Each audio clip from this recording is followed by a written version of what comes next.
మోసం చేసి పెళ్లి చేసుకోనంటానని చెప్పి దాన్ని జీవితాన్ని నాశనం చేశాడు. ఇది వీడి కోసమే ఇక్కడికి వచ్చేసింది. కానీ మా అమ్మాయిని దాచిపెట్టి వీళ్ళు కావాలని డ్రామాలు ఆడుతున్నారు అని సురేంద్ర అంటూ ఉంటే, కావాలని డ్రామాలు ఆడాల్సిన అవసరం మాకు లేదు, ఇల్లంతా కూడా చెక్ చేసుకోండి అని బాలు అయితే అంటూ ఉంటాడు. వాళ్ళు ఇల్లంతా కూడా చెక్ చేస్తూ ఉండగా ఎక్కడ శృతి దొరికిపోతే ఇప్పుడు ఎటువంటి గొడవ జరుగుతుందా అని అనుకుంటూ ఉంటుంది మీనా అయితే. అలా అనుకున్న మీనా పోలీసులకి శృతి దొరకకూడదు అని అనుకుంటూ ఉండగా శృతి అయితే పోలీసులకి కనిపించకుండా తను వేరే ప్లేస్లో గదిలోనే దాక్కొని ఉంటుంది. అలా దాక్కున్న తర్వాత పోలీసులు మొత్తం కూడా చెక్ చేసి ఇక్కడ మీరు అనుకున్న అమ్మాయి ఎవరు లేదు సార్ అని అంటూ ఉంటారు. ఇక అది విని ఒక్కసారి సురేంద్ర షాక్ అయిపోతూ ఉంటాడు. ఈ రవి కాడు ఇక్కడే ఉన్నాడు, నా కూతురు కూడా ఇక్కడే ఎక్కడో చుట్టుపక్కల ఉంటుంది, ఆ చుట్టుపక్కల ఉన్న హోటల్ రూమ్స్ తీయండి అని అంటూ ఉంటాడు. సురేంద్ర అయితే అప్పుడే ఇక మొత్తానికి మా అమ్మాయి వీడే మోసం చేశాడు, వీళ్ళ నాన్నని అరెస్ట్ చేయండి అని అంటూ ఉంటాడు సురేంద్ర. అప్పుడే ఇక సత్యాన్ని అరెస్ట్ చేస్తారు పోలీసులైతే. పోలీసులు సత్యాన్ని అరెస్ట్ చేయడంతో ఒక్కసారి అందరూ షాక్ అయిపోతూ ఉంటారు. అసలు మా నాన్నకి ఎటువంటి సంబంధం లేదు, మా నాన్నని ఎందుకు అరెస్ట్ చేయిస్తున్నారు అని అరెస్ట్ చేయించొద్దని ప్రాధేయపడుతూ ఉంటాడు రవి అయితే. నా కూతురు నా చేతికి వచ్చే వరకు కూడా మీ నాన్న జైల్లోనే ఉండాల్సిందే అని అనడంతో ఒక్కసారి అందరూ షాక్ అయిపోతూ ఉంటారు. అప్పుడు ఇక ఇప్పుడు నేను చెప్తే మళ్ళీ ఎందుకు ఇప్పుడు వరకు దాచిపెట్టావంటారు, ఇప్పుడు ఏం చెయ్యాలి, శృతి గదిలోనే ఉందని తెలిస్తే మావిని పోలీసులు అరెస్ట్ చేయకుండా తీసుకువెళ్ళిపోతారు కదా అని అనుకుంటూ ఉంటుంది మీనా అయితే. అయినా సరే సత్యాన్ని అరెస్ట్ చేసి తీసుకువెళ్ళిపోతారు.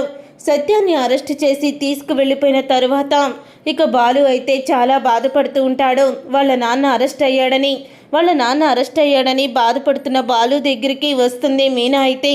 బాలు దగ్గరికి వచ్చి ఆ అమ్మాయి నా గదిలోనే ఉంది అని అంటూ ఉంటుంది. ఒక్కసారే షాక్ అయిపోతూ ఉంటాడు బాలు అయితే. ఏ అమ్మాయి నీ గదిలో ఉంది అని అనగానే రవి ప్రేమించిన సుతిరి నా గదిలోనే ఉంది అని అంటూ ఉండగా ఒక్కసారే బాలు కోపంతో రగిలిపోతూ మీనా చెంప పగలగొడతాడు.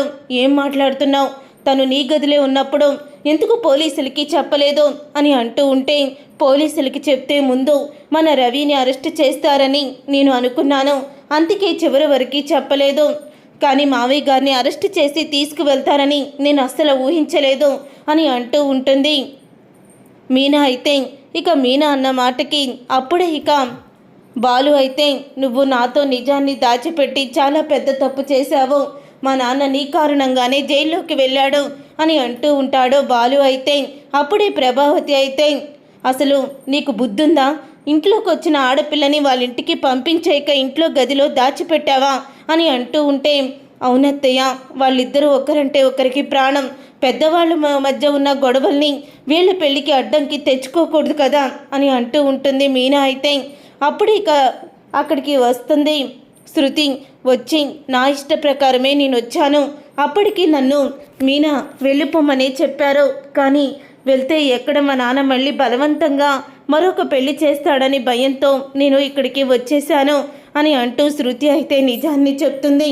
అప్పుడు ఇక శృతి చెప్పిన దాంతో నువ్వు వెళ్ళి మీ నాన్నకి నేను వచ్చానని చెప్పేసాయి, మావయ్య గారిని నేను విడిపించుకోవాలి, నా కారణంగానే ఆయన అరెస్ట్ అయ్యారు అని అంటూ ఉంటుంది మీనా అయితే. అప్పుడు ఇక బాలు అయితే నువ్వేమీ అవసరం లేదు, అయినా నీకు ముందే చెప్పాను, తప్పు చేసిన వాళ్ళు ఆ తప్పుని సమర్థించుకుంటూ దాచిపెడితే నేను అస్సలు సహించలేనని, కానీ నువ్వు శృతిని గదిలో దాచిపెట్టి లేదంటూ అబద్ధం చెప్పించావు, అసలు నువ్వు మామూలు మనిషివి కాదు అంటూ బాలుకైతే తన కోపాన్ని చూపిస్తూ కోపంతో రగిలిపోతూ ఉంటాడు మీనా మీద. ఇలా జరుగుతుందని నేను అస్సలు ఊహించలేదండి అని అనగానే మరి ఏం ఊహించావు నువ్వు, ఎందుకు నువ్వు ఇలా చేస్తున్నావు అని అంటూ ఉంటాడు బాలు. చూసారుగా ఫ్రెండ్స్, రాబోయే కథలో ఖచ్చితంగా ఇలాగే జరగబోతుంది. మరి ఇలాగే జరగాలని మీరైతే కోరుకుంటున్నారా? అయితే వీడియోని తప్పకుండా లైక్ చేసి ఛానల్ని సబ్స్క్రైబ్ చేసుకొని పక్కనే ఉన్న గంట సింబలపై ఆల్ అని క్లిక్ చేయండి. అప్పుడే మేము పెట్టే ప్రతి వీడియో మీరు మిస్ కాకుండా చూసేయవచ్చు.